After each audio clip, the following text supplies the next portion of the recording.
যুদ্ধের ময়দানে পাল্টাপাল্টি হামলা জোরদার করেছে রাশিয়া ও ইউক্রেন। স্থানীয় সময় বৃহস্পতিবার দিনের শুরুতেই রাজধানী কিয়েভ ও দক্ষিণাঞ্চলের শহর ওডেসায় ক্ষেপণাস্ত্র ও ড্রোন হামলায় হতাহত হয়েছেন বেশ কয়েকজন।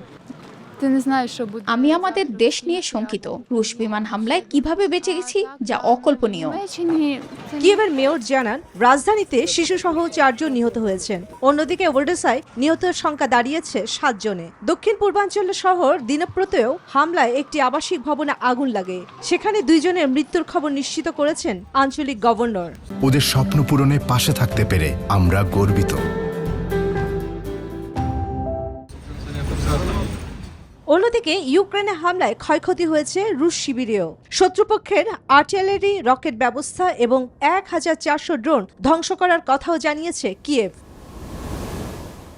এমন পরিস্থিতিতে সামরিক সহায়তার আশায় ইউক্রেন যখন পশ্চিমাদের দিকে তাকিয়ে আছে, তখন মার্কিন ভাইস প্রেসিডেন্ট জেডি ভ্যান্স জানিয়েছেন, যুক্তরাষ্ট্রের অর্থায়নে কিয়েভে অস্ত্র সরবরাহ আপাতত বন্ধ, তবে ইউরোপ চাইলে নিজস্ব অর্থে সহায়তা চালিয়ে যেতে পারে।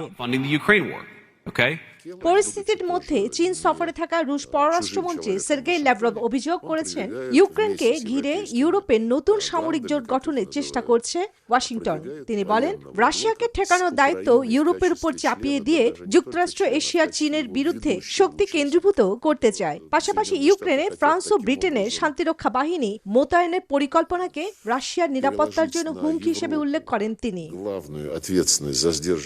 চন্দ্রানী চন্দ্রা, নিউজ 24।